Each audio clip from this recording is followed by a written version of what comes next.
ખૂબ ખૂબ આભાર સૌનો.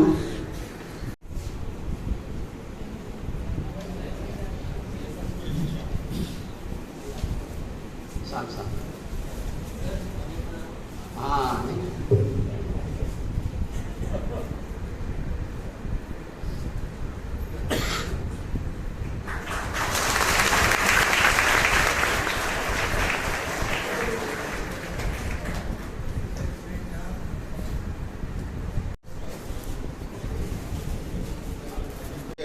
આ એક દેખો છો તમે, પણ આવો એક બીજો છે, આ અંગ્રેજીમાં અને બીજો હિન્દી ભાષામાં છે.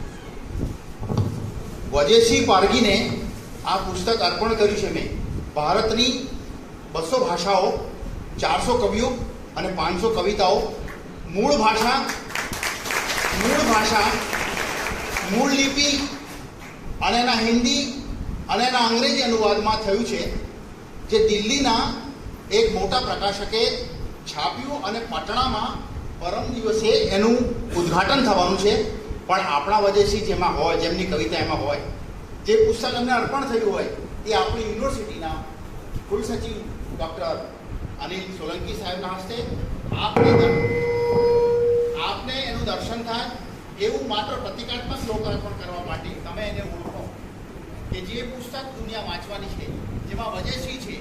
બીજી વાતો પછી કરીશ, પણ એ વજેશીના નામ સાથે આ પુસ્તક હું આપ સાહેબને આમ તો ખુલ્લું છે, પણ ઓર ખુલ્લું કરવા માટે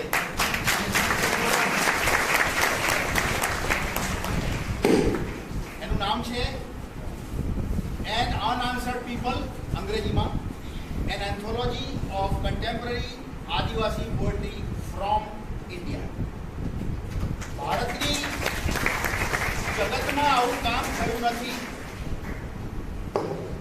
જગતમાં થયું નથી, ભારતમાં પણ થયું નથી.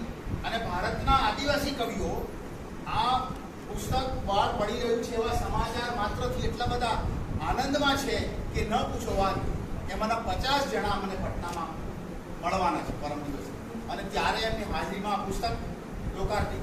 ત્યાં પણ ઇન્ટરનેશનલ લિટરેચર ફેસ્ટિવલ જે ભારત સરકારે યોજ્યો છે અને દુનિયાભરના 50 દેશોના કવિઓ આવવાના છે, એમની સાક્ષીમાં થવાનું છે. અને ત્યારે આ પુસ્તકની આરંભમાં મેં કવિ વજેશીને આ પુસ્તક અર્પણ, એવા બીજા 10 કવિઓ છે જે 4 વર્ષમાં કામ કરતાં મેં 2021માં કામ ચાલુ કર્યું, મેં 25માં પૂરું કર્યું. 4 વર્ષ દરમિયાન મારા જેટલા કવિઓ ગુજરી ગયા મિત્રો, આસામના, નાગાલેન્ડના, ગુજરાતના, મહારાષ્ટ્રના, આંધ્રના, એ બધાના નામો આમાં પાડ્યા છે. એમાં એક વજેશી છે.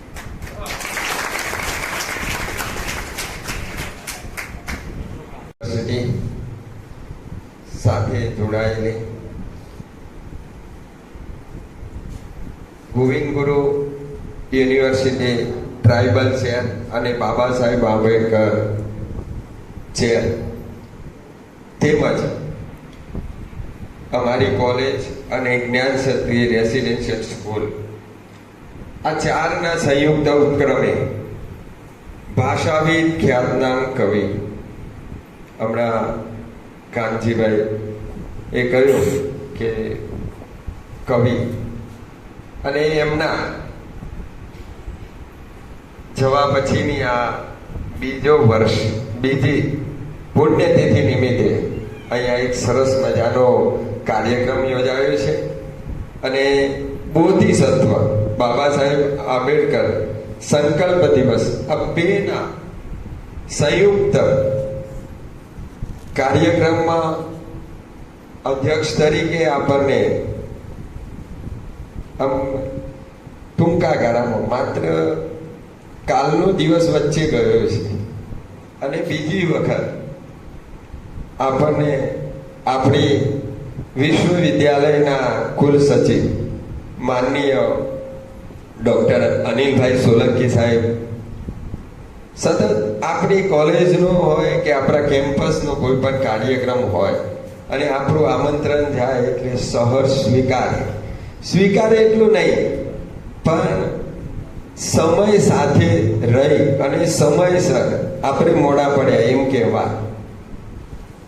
સાહેબને 9 વાગ્યાનો 9:30નો કાર્યક્રમ કયો હોય, અને સાહેબ 7 9:15 આપણા કેમ્પસમાં આવી જાય. એટલે સાહેબ કેટલું સમય સાથે કામ કરે છે. હમણાં રાજેશભાઈએ વાત કરી કે સાહેબની પાસે કામ એટલું બધું હોય, વહીવટી બહાર લાંબી લાઈન હોય, છતાં આ કાર્યક્રમમાં અધ્યક્ષ પદે સાહેબ આવ્યા છો ત્યારે હું સમગ્ર આ કાર્યક્રમના સંચાલન અને મારી કોલેજ વતી આપનું હાર્દિક સ્વાગત કરું છું. Most welcome sir. સાથે એવા પ્રણામ, જય જોહાર. મંચ પર બિરાજમાન કાર્યક્રમના અધ્યક્ષ માનનીય કુલસચિવ અનિલભાઈ સોલંકી સાહેબ, આજના મુખ્ય વક્તા માનનીય કાનજીભાઈ પટેલ સાહેબ, વિશેષ અતિથિગણ તરીકે પધારેલ માનનીય નિષેધ મકવાણા સાહેબ, આર્ટ્સ એન્ડ કોમર્સ કોલેજના આચાર્ય ડોક્ટર જેબી પટેલ સાહેબ, બાબા સાહેબ. પણ આપણા ઇતિહાસ અને વારસાને પરત્વે ધર્મ છે. આપણા આ ધર્મની ચર્ચા કરતી વખતે તે વ્યક્તિઓને યાદ કર્યા વિના ચાલે જ નહીં, જેમણે આપણા સમાજ અને સંસ્કૃતિને સમૃદ્ધ કર્યા છે. આજે હું આપણા એક અનન્ય સાથી પ્રૂફ રીડર વજયસિંહ પારગી વિશે બોલવા માંગુ છું. ગુજરાતી સાહિત્યની દુનિયામાં પ્રૂફ રીડર એક સૂક્ષ્મ અને અત્યંત જવાબદારીભર્યું કામ છે. વજયસિંહભાઈ પારગી એ આ ક્ષેત્રમાં જનજાતિ સમુદાયનું પ્રતિનિધિત્વ કરતા એક રત્ન છે અને શબ્દોની શુદ્ધતા, ભાષાની સ્પષ્ટતા માટેની તેમનો સૂક્ષ્મ નજરો અને શ્રદ્ધાભર્યો શ્રમ એ વાચકો સુધી ભૂલ રહિત સાહિત્ય પહોંચાડવાની પ્રતિબદ્ધતા દર્શાવે છે. તેઓ એવા અનામ યોદ્ધા છે જે સાહિત્યના મંદિરની નિવૃત્ત રીતે રક્ષા કરે છે. પરંતુ આપણો વારસો માત્ર શબ્દોથી નહીં, રંગો અને કેનવાસમાં પણ સજીવન છે. આપણી જનજાતિઓમાં સદીઓથી કલાત્મક પરંપરા વહેતી આવી છે. આધુનિક સમયમાં દિવાળીબેન ભીલ, પરેશભાઈ ચિત્રકાર જેવા કલાકારોએ પણ આ પરંપરાને નવું સ્વરૂપ આપ્યું છે. દિવાળીબેનના ગીતોમાં આપણા ગામો, સંસ્કાર, લોકજીવન અને પરંપરાગત ઉત્સવોની જે ઝાંખી મળે છે તે કલા નહીં પણ એક ઐતિહાસિક દસ્તાવેજ છે. તે જ રીતે પરેશભાઈની કૂચીમાંથી નિર્માણ થતી કલાકૃતિઓ આપણી પૌરાણિક કથા અને પ્રકૃતિ પ્રત્યેના શ્રદ્ધાભાવને એક નવી ભાષા પ્રદાન કરે છે. એવી કલા જે આધુનિકતા સાથે પગલે મેળવે છે પરંતુ પોતાના જડોને કદી નથી છોડતી. આ બધા જ કલાકારોની પાછળ એક સમૃદ્ધ ભૌગોલિક પૃષ્ઠભૂમિ કાર્ય છે.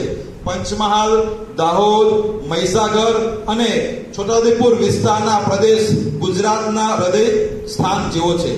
અહીંની પહાડીઓ, જંગલો, નદીઓને જનજાતીય સંસ્કૃતિએ પોષ્યો છે. દાહોદની ભીલકલા, છોટાઉદેપુરની પિઠોરા કલા અને મહીસાગરની આદિવાસી શિલ્પકલા, આ તમામ મળીને ગુજરાતની સાંસ્કૃતિક ઝાંખીને રંગીન બનાવે છે. આ વિસ્તારોના કલાઓને કળા નજીકથી જોઈએ તેમની કલામાં પ્રાકૃતિક સાક્ષાત્કાર, જીવનની સરળતા અને એક અનોખી આત્મીયતા છુપાયેલી છે. તેમની કલા વેચવા માટે માત્ર નથી, સાંભળવા અને આગળ વધારવા માટે પણ છે. મિત્રો, આપણું કાર્ય એ છે કે આપણા વજયસિંહ પારગી જેવા વિદ્વાનો, દિવાળીબેન ભીલ, ટીમલી ગાયક પારુલ રાઠવા, પરેશ રાઠવા જેવા કલાકારો, જનજાતિ નાયકો, ગોવિંદ ગુરુ, રૂપસિંહ નાયક તેમજ પંચમહાલ, દાહોદ, મહીસાગર, છોટાઉદેપુર જેવા કલાકારોને સમૂહની કદર કરીએ, તેમને પ્લેટફોર્મ આપીએ, તેમની કલાને પ્રોત્સાહન આપીએ અને નવી પેઢીને આ વારસાથી જોડીએ. શ્રી ગોવિંદ ગુરુ ટાબર ચેર આ દિશામાં પ્રયત્નશીલ છે. ચાલો આપણે બધા મળીને એવું વાતાવરણ નિર્માણ કરીએ કે જ્યાં જનજાતિ પ્રતિભાશાળી લોકોને તેમના કલા, સાહિત્ય અને સેવાને સન્માન મળે, જ્યાં એક પ્રૂફ રીડર સૂક્ષ્મ દ્રષ્ટિ અને ચિત્રકારની કૂચીને સમાન મહત્વ મળે. આપણા પૂર્વજો અને વીર નાયકોના સંઘર્ષ અને સંસ્કૃતિને સમર્પિત આ સંસ્થાને મારા વંદન. આપનો સૌ આભાર. જય જય ગરવી ગુજરાત. ભારત માતા કી જય.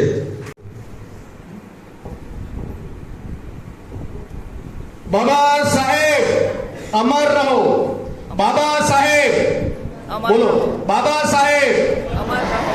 बाबा साहेब जब तक सूरज चांद रहेगा बाबा तेरा नाम रहेगा. बोलजो. जब तक सूरज चांद रहेगा, जब तक सूरज चांद रहेगा.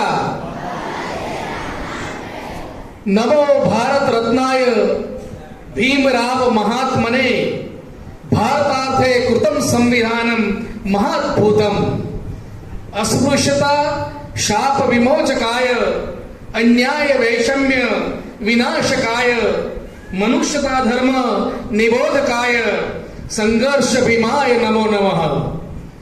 આજના આ બે કાર્યક્રમ એક સાથે સાંકળીને કર્યા છે.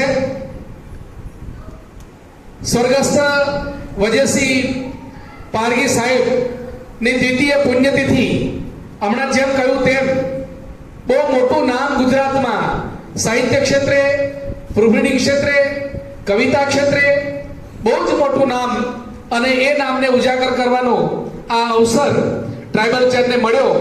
અને એની સાથે આજે આ દિવસ એટલા માટે અમે રાખ્યો કે ડોક્ટર બાબા સાહેબ આંબેડકર ચેર દ્વારા આપણે આંબેડકરનો પણ કંઈ કાર્યક્રમ થઈ શકે.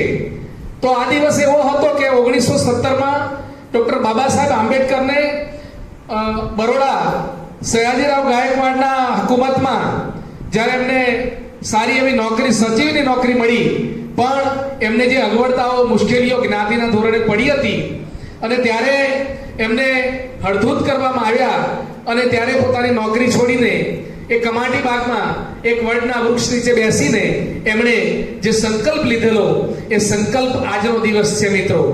એ 23મી તારીખે 1917માં એમણે સંકલ્પ લીધેલો, અને એટલા માટે આ બે કાર્યક્રમને સાથે સાંકળીને અમે એક આયોજન ગોઠવ્યું સાહેબ.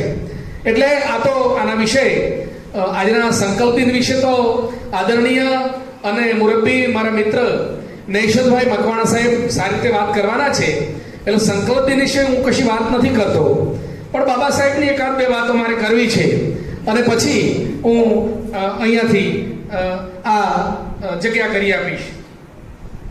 મારે કહેવું છે કે મેરે ભીમ ને આંખ ખોલી, मेरे भीम ने आंख खोली तो हर कोई इंसान बन गया, मेरे भीम ने जुबान खोली तो हर कोई तूफान बन गया, मेरे भीम ने किताब खोली तो हर कोई विद्वान बन गया, मेरे भीम ने कलम खोली तो भारतीय संविधान बन गया.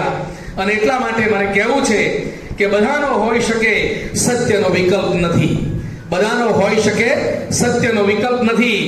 અરે ગ્રહોની વાત નથી, આ સૂર્યનો કોઈ વિકલ્પ નથી, અન્ય પ્રવાહી ન ચાલે આ બંધારણની રગરગમાં, અરે જરૂરી છે રક્ત એમાં, આંબેડકરનો કોઈ વિકલ્પ નથી. અને આંબેડકર વિશે વાત કરવી હોય તો ઘણી બધી કરી શકાય, ઘણી બધી લાંબી કરી શકાય, પણ મારે એકાદ બે વાત તમારી આગળ એટલા માટે મૂકવી છે કે આંબેડકર વિશે મેં એક પુસ્તક વાંચ્યું, અને પુસ્તકનું નામ છે આંબેડકરને ક્યાં કિયા, અને એ પુસ્તક છે LR બાલી, હિન્દીમાં પુસ્તક છે આખું. અને એ મેં વાંચ્યું ત્યારે મને ખબર પડી કે સંવિધાનની રચના કેટલી વખત થઈ અને કેવી રીતે થઈ. ત્યારે સૌ પ્રથમ એમાં AR બાલી બહુ વિદ્વાન પુરુષ, અને એમણે આ આંબેડકરને ક્યાં કિયા એ પુસ્તકમાં લખ્યું અને કહ્યું છે કે પ્રથમવાર 1927માં લોર્ડ બ્રાહન ફ્રેન્ડ હિન્દુસ્તાનીઓને ચુનૌતી આપી કે તમે તમારું બંધારણ તૈયાર કરો, અને બન્યું એવું કે ત્યારે સૌથી પહેલા આ દેશનું બંધારણ તૈયાર કરવામાં આવ્યું, અને બંધારણનું નામ નહેરુ સંવિધાન રાખવામાં આવ્યું. પણ એ તૈયાર કર્યા પછી એના નિષ્ણાતોને જ્યારે મૂકવામાં આવ્યું ત્યારે નિષ્ણાતો એવું કહ્યું કે આ સંવિધાનને કંઈ પણ કર્યા વગર આને દફનાવી દો, અને પહેલું બનાવેલું નહેરુ સંવિધાન સાહેબ દફનાવી દેવામાં આવ્યું. એ આગળ વધી શક્યું નહીં, અમલમાં આવી શક્યું નહીં. ત્યાર પછી 1930માં લંડનમાં આયોજિત ગોલમેજ સંમેલનમાં આ બીજો અવસર આપવામાં આવ્યો ભારતીયોને કે તમે તમારું સંવિધાન તૈયાર કરો. પણ એ વખતે બધા લોકો આપસમાં લડતા રહ્યા, અને જેને કારણે આપણે સંવિધાન તૈયાર ન કરી શક્યા. અને ત્યાર પછી ત્રીજો અવસર સ્વરૂપ સમિતિ આવ્યો હિન્દુસ્તાનીઓને કે તમે તમારા દેશનું બંધારણ તૈયાર કરો, પણ ત્યારે પણ આપણે ન કરી શક્યા, અને આપણે અંગ્રેજો સામે જજુમતા રહ્યા, અને કામ આપણાથી થઈ શક્યું નથી. અને ત્યારે ચોથી વખત ડોક્ટર આંબેડકરના હાથમાં આવ્યું ત્યારે મિત્રો મને યાદ છે બરાબર, ને મેં વાંચ્યું છે, કદાચ એમાં ક્યાંક ક્ષતિઓ પણ હોઈ શકે, હું બોલું છું એ બધું સાચું છે એવું માનવાનું કોઈ કારણ નથી, પણ આંબેડકરની સાથે 7 સભ્યોની સમિતિ બનાવી એને ડ્રાફ્ટિંગ કમિટી એવું નામ આપ્યું. અને ડ્રાફ્ટિંગ કમિટીમાં 7 સભ્યો, એમાં એક સભ્ય દિલ્હીથી બહુ દૂર રહેતા હતા એટલે આવી શકતા નહોતા. એક સભ્યનું અવસાન થયું, તે હાજર રહી શક્યા નહીં. એક સભ્ય વિદેશ જતા રહ્યા અને એક સભ્ય રજવાડા કરવામાં સરદાર પટેલને મદદ કરવામાં આવ્યા.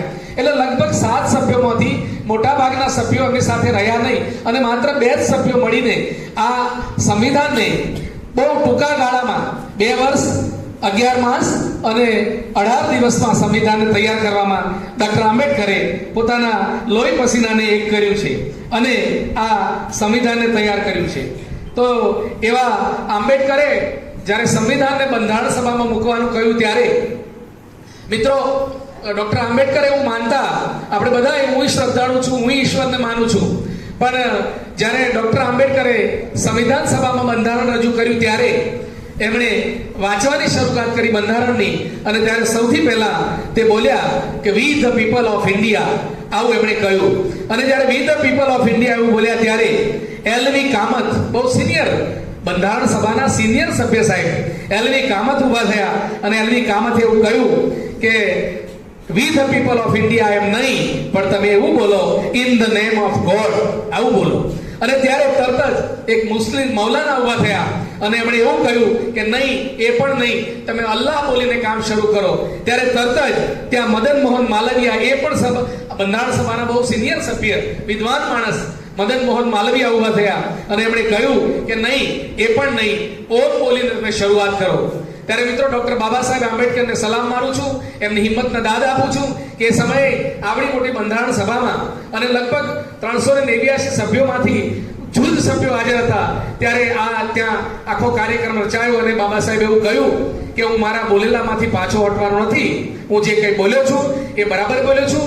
એટલા માટે બોલ્યો છું કે તમે ભલે ભગવાનને માનતા હોય, માતાજીને માનતા હોય, અલ્લાહને માનતા હોય, બધાને માનો, પણ આપણને આ દેશમાં જો કોઈ મદદ કરશે તો આ દેશના લોકો મદદ કરશે, આ લોકોથી આપણે આગળ આવીશું. એટલા માટે હું એવું બોલું છું કે we the people of India. અને જ્યારે ડોક્ટર આંબેડકરે પોતાના શબ્દો પાછા ન ખેંચ્યા ત્યારે ત્યાં મિત્રો ઇલેક્શન થયું અને ત્યાં ઇલેક્શનમાં એવું બન્યું કે 16 સભ્યોમાંથી 68 મત ડોક્ટર બાબા સાહેબના આંબેડકરના ખોળામાં પડેલા અને ત્યાં જય જયકાર થયેલો. અને મિત્રો એટલી બધી તાળીઓનો ગડગડાટ થયો કે 5 મિનિટ સુધી સભાગૃહમાં તાળીઓનો ગડગડાટ બંધ થતો નહોતો. એટલે આવો એક વિદ્વાન પુરુષ, અને એ પુરુષે ઘણા બધા કામ કર્યા છે. આપણા દેશનો મૂળ ધર્મ બૌદ્ધ ધર્મ અહીંયાથી જન્મ્યો અને અહીંયા જ મરી પરવાર્યો. એવા ધર્મને, એમની સાથે ઘણા ધર્મના લોકો આવેલા, ત્યારે ક્રિશ્ચનો આવ્યા કે નોકરી આપીએ, છોકરી આપીએ, મુસ્લિમો આવ્યા અને થોડુંક એમનું શીખો પ્રત્યે પણ કુણી વલણ હતું.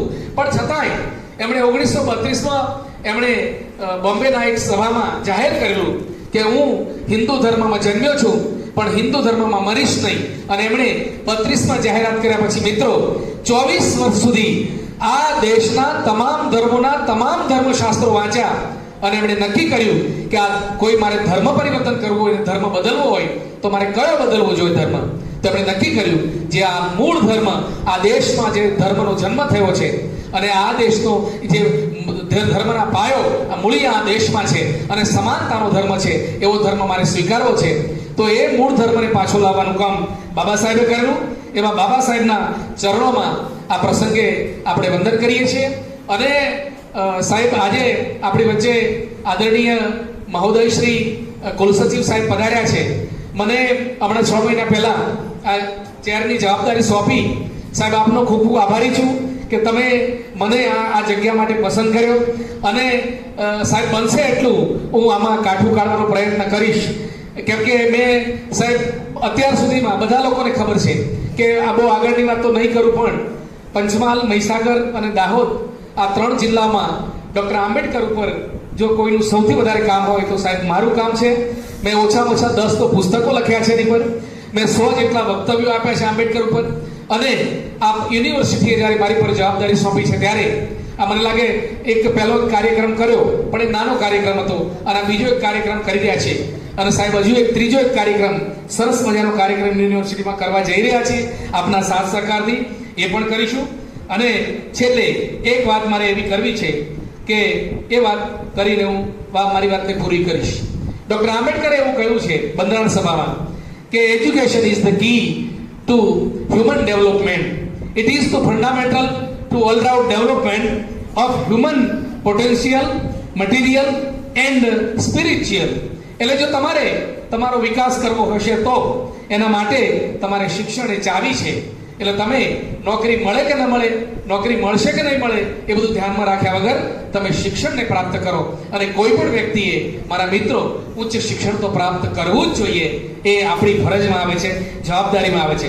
અને જો એક માનવ, કોઈ પણ માણસ આ ઉચ્ચ શિક્ષણ પ્રાપ્ત કરશે તો ભૌતિક, આધ્યાત્મિક એવી તમામ શક્તિઓ વિકસાવવા માટે એને કોઈ પણ વ્યક્તિ રોકી શકશે નહીં, એવું હું જાણું છું. અને એક વાત મારે કરવી છે કે ડૉક્ટર નેલ્સન મંડેલા આપણે અહીંયા ભારતમાં પહેલી વાર આવ્યા ત્યારે એરપોર્ટ ઉપર પત્રકારો એમને પૂછેલું કે તમે ભારતમાં શા માટે આવ્યા છો? ત્યારે નેલ્સન મંડેલા એવું કહેલું કે આ દેશમાં બે બાબતો માટે હું ભારતમાં આવું છું. એક તો બે સંસદ ગૃહો, અને સંસદ ગૃહોમાં જે સંવિધાનથી સંસદ ગૃહો ચાલી રહ્યા છે એને લખનારા આંબેડકર, એ સંવિધાન અને સંસદ ગૃહો એ બંનેને મારે જોવા છે, એટલા માટે આવું છું. અને આવું કહ્યું ત્યારે એમણે પત્રકારો એવું કહ્યું કે તમે તો આફ્રિકાની જેલમાં 26 વર્ષ રહ્યા છો અને તમારે અહીંયા આંબેડકરનું શું જરૂર હોય, અને આંબેડકરને શું તમારે મળવું છે, આવું કહેલું. અને આવું કહ્યું ત્યારે નેલ્સન મંડેલાએ જે જવાબ આપેલો, મિત્રો, અદ્ભુત જવાબ છે. એવું કહેલું કે ડૉક્ટર આંબેડકરની કોઈ પણ સાથે સરખામણી કરવી એ, મિત્રો, આંબેડકરનો અપરાધ કર્યા બરાબર છે. અને મારી આંબેડકરની સરખામણી ક્યારેય નહીં થઈ શકે. એનું કારણ છે કે હું જ્યારે લડું છું ત્યારે મારા દેશના 10 કરોડ લોકો મારી સાથે છે અને બાકીના વિશ્વના 50 કરોડ લોકો મારી વાતમાં સંમત છે. પણ ડૉક્ટર આંબેડકર જ્યારે ભારત દેશમાં બહિષ્કૃતો માટે, વંચિતો માટે, દલિતો માટે, પીડિતો માટે સંઘર્ષ કરી રહ્યા છે ત્યારે એ માત્ર એકલા છે, વન મેન આર્મી છે. એટલા માટે એમની કોઈથી સાથે સરખામણી નહીં થાય, આવું કહીને નેલ્સન મંડેલાએ ડૉક્ટર આંબેડકરને બિરદાવેલા. એટલે વક્તાઓને બોલવાનું છે, કદાચ વધારે બોલ્યો હોય તો ક્ષમા કરજો. અને મારી વાતને અહીંયા પૂરી કરું છું. સૌને આવકારું છું. Thank you very much. ઘણું કયો છે એની મને ખબર છે. આજની આ સભાના અધ્યક્ષ ડૉક્ટર અનિલભાઈ સોલંકી, સાથી વક્તા શ્રી નૈશરભાઈ મકવાણા, ટ્રાઇબલ ચેરના કોઓર્ડિનેટર પ્રોફેસર મહેશભાઈ રાઠવા, આંબેડકર ચેરના કોઓર્ડિનેટર ડૉક્ટર પ્રવીણ અમીન, આ કોલેજના આચાર્યશ્રી અને મારા વર્ષો જૂના મિત્ર ડૉક્ટર જે.પી. પટેલ સાહેબ, વજેસીના ભાઈ મુકેશભાઈ, ભાઈ રાજેશ, અને સભામાં બેઠેલા આગલી હરોળના સૌ મિત્રો, આગળ બેઠેલા કોલેજના અને જ્ઞાન શક્તિ વિદ્યાલયના વિદ્યાર્થીઓ, વાતો બધી અનેક કરવાની છે, સમય થોડો છે. અને સમય થોડો છે, ઘણું કરવાનું છે, અફસોસ છે. આ કવિ વજેસી અફસોસના, દુઃખના, પીડાના, વેદનાના કવિ.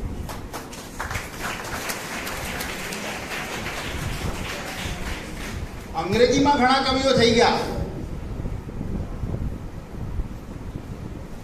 ગુજરાતીમાં ઘણા કવિઓ થઈ ગયા. કવિ કલાપી બહુ નાની ઉંમરે ગુજરી ગયા, એ પણ દર્દના કવિ હતા. રાવજી પટેલ નામના બીજા કવિ થઈ ગયા, જે આણંદમાં વલ્લભપુરા ગામના વતની હતા. આ બધા કવિઓ ટૂંકી, બીજા મણિલાલ દેસાઈ, આ બધા અનેક કવિઓએ ઘણું બધું મહત્વનું પ્રદાન કર્યું. પણ આ કવિએ જે કર્યું છે અનોખું એ અર્થમાં છે કે એમની આ એક કવિતાથી હું શરૂઆત કરું છું. પંચમહાલી બીજી ભાષાની જ આ કવિતા છે. કવિને અંજલિ રૂપે હું એમની જ લખેલી કવિતા, જે લખતા હતા ગુજરાતીમાં મને. પણ મને થયું કે તમે ભાઈ ભીલ છો, પંચમહાલના ભીલ છો, તો ભીલીમાં કેમ ન લખો? એટલે મેં એમની પાસે આખી કવિતા મારી ફરમાઈશથી ભીલી ભાષામાં એમને લખી. હું એટલા માટે કહું છું કે મારું કહ્યું એમને માન્યું, આ તો કોઈનું માનનારા નહોતા. મેં એમને ઘણી બધી વાતો સમજાવી કે ભાઈ કેમ ભીલની ભાષામાં લખવું જોઈએ. તો ગુજરાતીમાં તો બીજી બધી ભાષાઓ છે, પણ ભીલની ભાષા બહાર છે, ચૌધરી ભાષા બહાર છે, ડુંગરી ભીલ બહાર છે, કુંકણા બહાર છે, વારલી બહાર છે, ધોડિયા બહાર છે. તો આ બહાર છે એ લોકોને સમાવો આમાં. તો એ બોલશે તો કોઈ એને કહેશે, સાંભળશે. તો એ કવિતા બહુ અદ્ભુત કવિતા છે. ખાહડા જેતરું પેટ ભરતા ભરતા ડુંગર ગહાઈયા, કોતેડા હુકાઈયા, વગડો થઈ ગયો પાદોર, હુંકળવાના અને કરહાટવાના દન ઉડી ગયા છે ઊંચે વાદળામાં. અન વાહળીમાં ફૂંકવા જેતરી રહી ની આ ફોહવામાં હવા. તેર મેલ્યું હમુડી ગામ અને લીધો દેહવટો, પારકા દેહમાં ગંડિયા શહેરમાં કોઈ ની હમારું બેલી. શહેરમાં તો રહ્યું હમું વહવાયા, હમું કાંક ગાડી ની દઈ શહેરમાં વગડાઉ મૂળિયા અમારા. એવી સમકમાં શહેરના લોકોએ હમારી હારું રહેવા ની દીધી, પોગ મેલવા જેટલી હોય. કસકડાના ઓડામાં હિયાળે ઠૂંઠવાતા રહ્યા, ઉનાળે હમહમતા રહ્યા, સુમાહે લદબતતા રહ્યા, પણ ની મળ્યો હમૂન હમારા બાંધેલા બંગલામાં આશરો. નાકા પર ઘેટા બોકડાની જેમ બોલાય હમારી બોલી, અને વેસાઈ હું દામમાં વાહા પાછળ મરાતો મામાની લંગોટીનો તાનો. સટકાવે વીસુની જીમ અન સડે સુટલી ઝાડ. રોજના રોજ હડહડ થાવા કરતા, હમી હમીને સમો કાઢવા કરતા, થાકી છોડી દઈ આ નરક, અન મેલી દઈ પાસા ગામના ખોળે માથું. પણ હમું દહી લેવા ગામમાં ફૂંફાડા મારે છે, ભૂખમરાનો ભોરિંગ નાગ, અન હમુને મરવું ગમતું નથી. કવિને મરવું નથી ગમતું, પણ મનુષ્યની નિયતિ એવી છે કે આ કવિ જન્મને અને મૃત્યુને એક સાથે જીવ્યા છે. જિંદગી અને મરણ એટલે મરણને સવાઈ જિંદગીની જેમ જીવી નાખ્યું છે. હર પલનો હિસાબ આપ્યો છે. હા, જીવનના સંઘર્ષો ઘણા કર્યા. અમદાવાદમાં એમણે એવા એવા શ્રમના કામ કર્યા છે જીવવા માટે. એમ કહ્યું ને, કસકડાના ઓરડામાં એટલે પ્લાસ્ટિકના તંબુમાં. કસકડો એટલે પ્લાસ્ટિક, કચકડું. આનું અંગ્રેજી પણ થયું છે. અને આ કવિતાના આ સિવાયની બીજી બધી ઘણી કવિતાઓનો અનુવાદ PARI, પારી એટલે people's archives of rural India, ભારતના ગ્રામ ક્ષેત્રના લોકોનું એક આર્કાઇવ એટલે કે સંગ્રહ. એ સંગ્રહમાં એમની 10-12 કવિતાઓ થઈ, અંગ્રેજીમાં થઈ.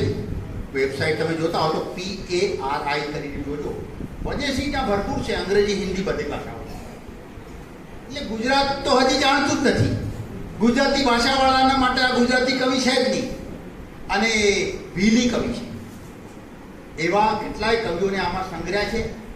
એ ભાષાઓનું ગૌરવ કરવા માટે, કારણ કે નાની નાની ભાષાઓ છે જેના 5000-10,000 લોકો બોલનારા છે. પંચમાલી ભીલી જેમ કે દાહોદમાં છે, પછી ગોધરામાં છે. આમાં બોલનારા એના કેટલા છે, પણ એની ભાષાનું એમણે ગૌરવ સાચ્યું. અને એમની જે રચનાઓ છે એ રચનાઓ એટલી તો અદ્ભુત છે. એમનો જન્મ 1963 થયો અને ગુજરી ગયા એ 2023માં. એટલે લગભગ ઉંમરના 60મા વર્ષમાં એ ગુજર્યા. પણ જીવનમાં જેને કહેવાય ને કે સુખ નામની ચીજ એમણે જોઈ નથી. કવિતાનો એનો સતતનો સાદ એવો રહે છે. એ કહે છે કે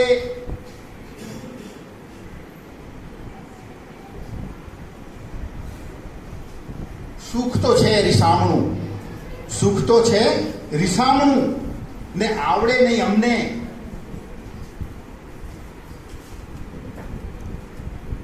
એને રીઝવવાનું વીતી ગયું જીવન, પણ થયો નહીં એનો જીવનનો અને અમારો મનમેળ.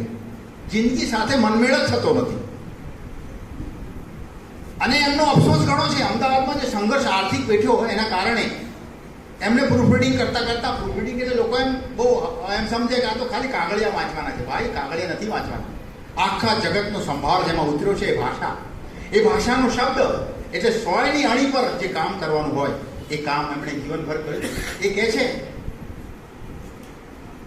પણ સાચો તો જીવનમાં જે દુઃખ મળ્યું, જો જીવનમાં પ્રેમનો અનુભવ નથી કર્યો, સહાનુભૂતિનો અનુભવ નથી કર્યો, કોઈ એમના તરફ જુએ એમની નજરનો પણ અનુભવ નથી કર્યો, અને બધી દુનિયા પોતાના રસ્તે ચાલતી હોય અને પોતે સતત એકલા હોય, અને જે ચિંતનશીલ મન છે, જે સંવેદનશીલ મન છે, એ હંમેશા એકલું હોય છે. એ મધરાતના એકાંતમાં મધ્યરાત્રિએ જ્યારે જુઓ ત્યારે દુનિયા ઊંઘી જાય છે, મધ્યરાત્રિએ દુનિયા ઊંઘી જાય છે, ત્યારે એવી રાત્રિમાં તસ્યામ જાગૃતિ સંયમી ગીતા, જ્યારે દુનિયા ઊંઘી જાય છે ત્યારે મહામનાઓ, ચિંતન કરનારાઓ તસ્યામ જાગૃતિ સંયમી ત્યારે જાગે છે. અને આ કવિની આ નિદ્રાહીન જાગૃતિમાંથી પેદા થયેલી આ કવિતાઓ છે. પલ પલની, જો તમે નાની કવિતાઓ છે, આવી નાની કવિતાઓ, આટલી અસરકારક કવિતાઓ દુનિયામાં અને ભારતમાં બહુ થોડા કવિઓ લખી છે. એમાંના આ એક કવિ છે. એ કહે છે કેવી રીતે એ લોકો એમને વિદાય આપે છે, પણ સાથીઓ તો વળતા ગયા, પણ સાથીઓ તો વળતા ગયા, વળાકે વળાકે, અને કહેતા ગયા આવજે. જુઓ આ કેટલી નાની વાત છે. સાથીઓ તો મળ્યા અને વળાકે વળાકે જતા રહ્યા, અને અમને હંમેશા આવજે કહ્યું, અને મળવાનો અમારો આ મેળામાં અમારું રહેવાનું શક્ય બન્યું નહીં. જો જિંદગી સાથેનું રૂપક કેવું યોજે છે. આપણે કૂતરાને જેમ ભગાડીએ ત્યારે બોલીએ હડે, એમ બોલીએ છીએ ને, તો કહે છે જિંદગી હડે હડે કરે છે અપરમાની જેમ. સાવકીમાં અને અસલીમાં ના ઉદાહરણો આપણી પાસે છે. સાવકીમાં તમને હંમેશા ધક્કા મારે, અને જે અસલીમાં છે એ કદી આવો પોતાનો પ્રેમ હૃદયથી પ્રગટ કરવા સિવાય કાંઈ કામ કરે નહીં. જિંદગી હડે હડે કરે છે અપરમાની જેમ. અમે ઊભા છીએ, જુઓ અમે ઊભા છીએ લઈને જીદ, જિંદગીના ખોળામાં બેસવાની. જિંદગીના ખોળામાં બેસવા માટે અમે સતત ઈચ્છા કરીએ છીએ, પણ એ બેસવાનો અમારા નસીબમાં નથી. જુઓ, ઘર જેણે જોયું નથી, કચકડાના ઓરડાની વાત છે, ગામડાનું ઘર છે એ લાકડાના ઢાળા ઉપર ઘાસ નાખેલું હોય એવું માટીની દિવાલોથી તણેલું ઘર. જુઓ, હવે ઘરનો અર્થ શહેરમાં ગયા ત્યાં બદલાઈ ગયો છે. એ કહે છે ઘર એટલે 4 ભીતો, ઘર એટલે 4 ભીતો અને 1 બારણું. ઘર એટલે 4 ભીતો, 1 બારણું, 1 માથું પછાડવા, બીજું નાસી છૂટવા. માથું પછાડવાની હિંમત મારી ચાલી, પણ ચાલી નહીં હિંમત નાસી છૂટવાની. જિંદગીમાંથી કોઈ નાસી છૂટી શકતું જ નથી, કારણ કે બધું જીવનના વ્યાપમાં સમાયેલું છે. એકલતાનો જે આખો ભાવ છે એ કવિ કેવી રીતે કહે છે? એ કહે છે ખૂંદી કાઢી છે ધરતી, જેને પણ મળ્યો છું એ બધા લાગ્યા છે અજાણ્યા. થાકીને બેઠો છું હવે, થાકીને બેઠો છું હવે, જન્મ્યો હતો એવો એક.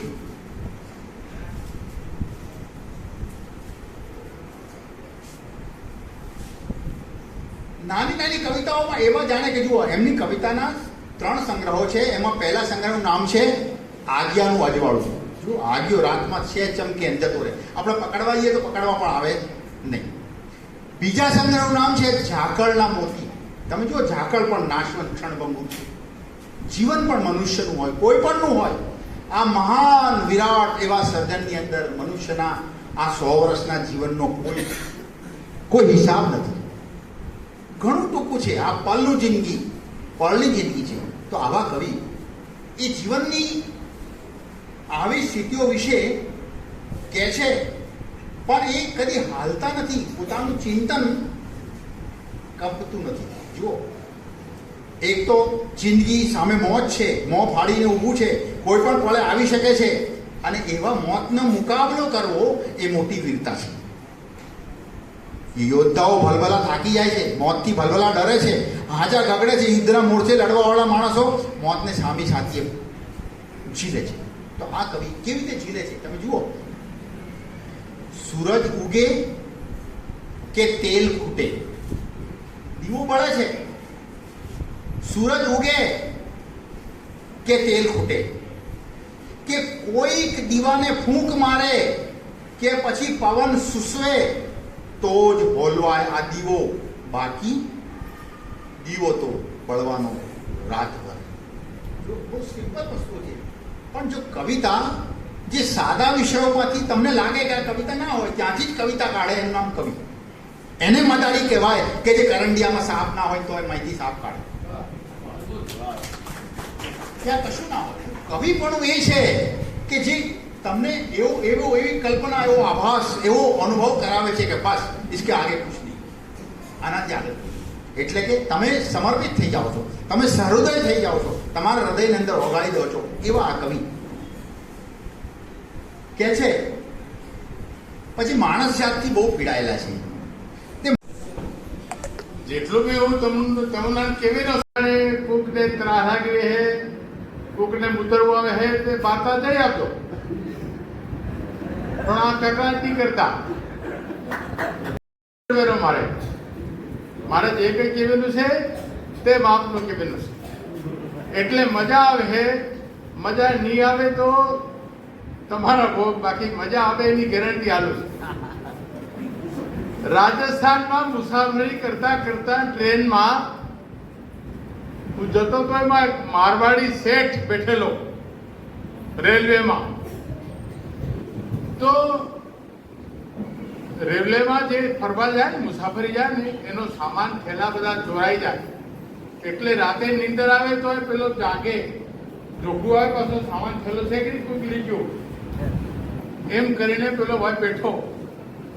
અને નીંદર આવી ગઈ એટલે પેલા ચા કોફી વાળા થઈ જાય કે આપણા જે કોઈ આપણા સંતો વિવેકાનંદ હોય કે અબ્દુલ કલામ હોય કે ગાંધીજી હોય કે ગમે તે જે ના હોય, પણ આ હિન્દુસ્તાનમાં જન્મેલા મહાપુરુષોના જીવન ચરિત્રોના પુસ્તકો વાંચવાની ટેવ અવશ્ય પાડજો. જ્યાંથી મળે ત્યાંથી આવું વાંચવાનું રાખજો. હરતા ફરતા ટાઈમ કાઢીને પણ રોજ અડધો કલાક વાંચો. અને બીજું કે આ વાંચન કરો એની સાથે પોતાના શરીરને પણ મજબૂત રાખજો. આપણે ખાવા પીવાની ટેવ ભૂલી ગયા, હરવા ફરવાની, ઉઠવાની, જાગવાની ટેવ બધી ચૂકી ગયા, અને આપણે બીમાર પડ્યા. ખોરાક ખાઈએ છીએ તો પણ 10 વર્ષનું છોકરું ક્લાસમાં એટેક આવીને ટપી પડે, કેવું કહેવાય?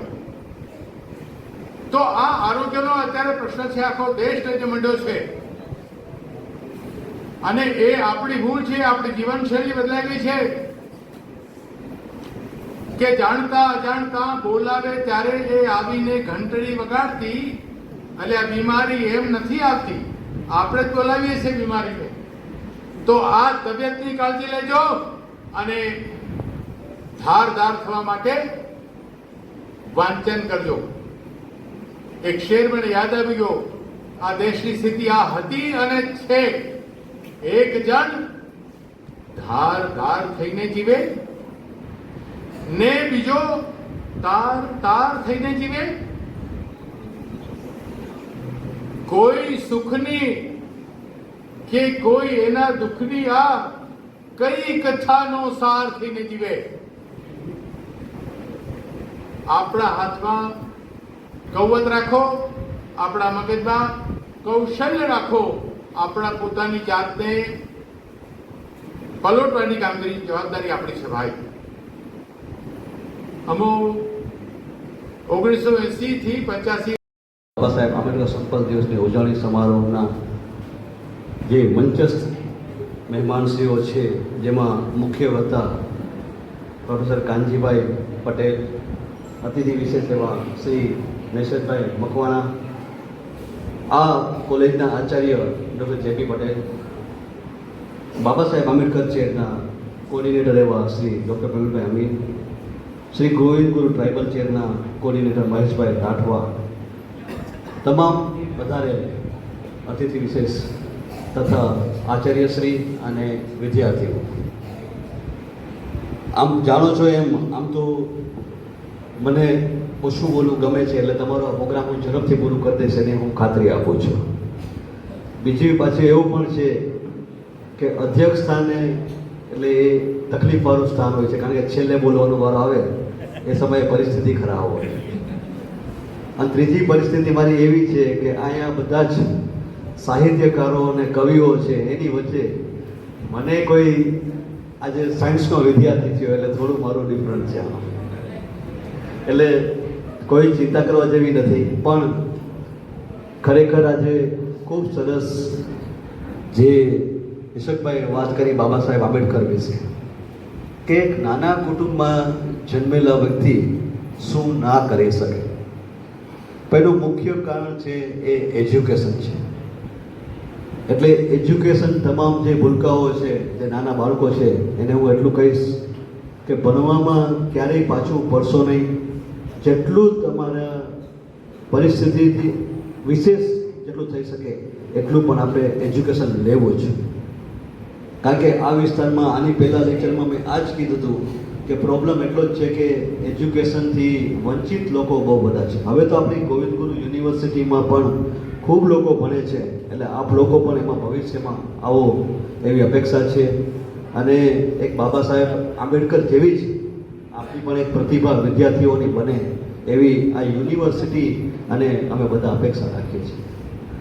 સાથે સાથે આજે બીજી એક મહાન હૃદય એવું કહેવાય કે વજયસિંહ પારગી, એના વિશે આજે જાણતા મને પણ આનંદ થયો કે ખરેખર એણે ખૂબ સરસ કવિતાઓ લખી છે.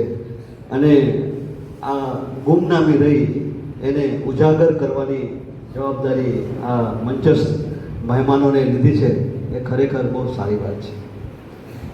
એણે જે વાત કરી કે નાના એક ટીચરમાંથી, આમ તો જનરલી એવું હોય છે કે બધા ભૂલ સુધારતા હોય છે, માણસનો અત્યારે સ્વભાવ એવો હોય છે કે ભૂલ સુધારવાનું કામ કરતા હોય છે.